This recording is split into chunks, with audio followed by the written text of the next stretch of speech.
Welcome back on the show. It is time for football chatter as we get closer and closer to the semifinals or the sub-state round of the high school football playoffs. And today we're going to be breaking down the Class 3A state playoffs. And to help us out on the east side is going to be Mike Paramore. He is the head coach at Perry-Lecompton High School. Hey, Coach, appreciate you coming on. I mean, for this time of the year and for you, like that wind down process, what is the start of a off season like for you? It's always a tough transition. I mean, you go from going 100 miles an hour, and your weekends are pretty full of breaking down your game from Friday, then preparation for the upcoming week and who your opponent is, and then all of a sudden that just stops, and it's kind of a tough transition. I know my wife wishes I would have something to still do. She's like, "Why are you home right now?" But no, it's always, it takes time to make that transition, and it's always fun when you have that chance to play deep into November. Yeah, you had some good games there, especially later in the season. I mean, big part of why I wanted to get you on the show is that you've seen both these two teams that are still alive on the east side in Class 3A. Starting with that bottom half in 3A, we've talked about new teams that have kind of surfaced this year and especially made a run. Santa Fe Trail, tell me what you know about them and what you saw of them back in the first round. A good, really solid football team. We played them 2 years ago in the playoff, and were able to get a win on that one. I've known Coach Slade a long time, since he was down at Rose Hill, and a really good football coach, and knew he was going to do a great job when he got to Santa Fe Trail. They got a nice team, very balanced in what they do. I mean, obviously the quarterback makes them go, but they got some weapons around him and are very multiple in what they're doing offensively, and have put up big numbers all year. Offensively, they've been really good. And then defensively, they got a sound scheme in what they're doing. The kids run around, they fly to the ball. Just a really well-coached football team that's some kids have bought into the program, and they've done a nice job. Is it a pretty experienced group? Do you remember looking at the roster as far as were there a lot of seniors on this year's team? Yeah, we knew when we played them 2 years ago that they were going to be a dangerous team the next year, because they were really young, and had some good weapons and some nice athletes, and doing some really good things scheme wise, and knew that they were going to be a dangerous team. So yeah, they were one we definitely had our eye on, that you could catch maybe later on in the year, and what they were going to be doing. So very good football team, really versatile in what they're doing, and are dangerous.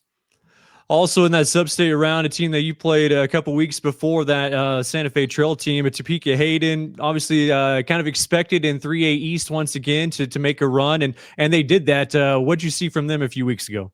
Uh, Really good team too. I mean, obviously they're both in the semifinals. Good football teams are still playing this time of year. I think the thing that makes Hayden so dangerous, and we've played them a lot over the last 5, 6, 7 years. They're so multiple. They give you a ton of different looks offensively. I mean, you've got to be very sound defensively, defending everything from power run game to empty. And they do so many good things with that. The quarterback's a fantastic player. They got some great skill guys. They're tough up front, and boy, you got to defend everything when you play Hayden. When you're a team like Hayden and you kind of had those expectations year in year out, how tough is it to just fully execute everything when you're kind of that expected team and then finally get to this point? Is that a challenge?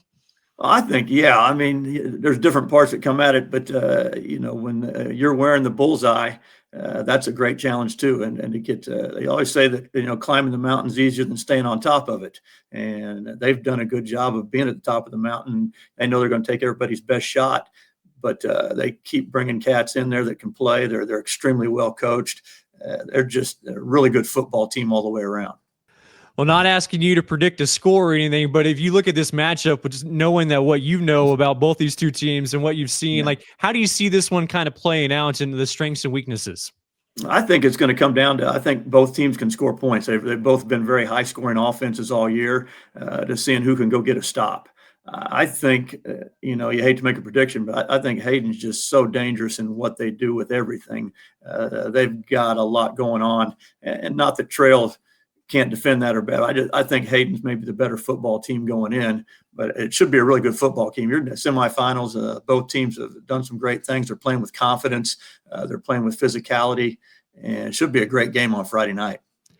If you're Santa Fe trail coach, I mean, and at least from the outside, I know inside they have full belief in everything that they're doing this Friday night, but from the outside, that maybe people perceiving them as the underdog. Is there anything that you do when you approach this game to maybe try to give you some extra advantages when you are kind of going up a big giant like Topeka-Hayden? Anything specific you can do in the game?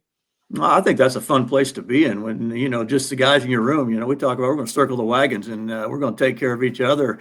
And it's fun that nobody maybe believes in you to have that chance. And it really rallies your guys and you pull together and it's us against the world mentality. And it kind of puts a chip on your shoulder and you want to go prove that you belong. So I think they're in a great situation. Just watch the Holton game online and you could see their physicality, and I'm sure they heard all week about Holton and their physicality. Well, they wanted to go match that, and they certainly did on Friday night and had that chip on their shoulder and did some great things and got a great win. Hey, Coach, appreciate your time and the insight as well. Absolutely. Appreciate you having me on. It's fun talking football. I love it. Mike Paramore, the head coach of Perry-Lecompton, helping us break down the 3A East semifinals.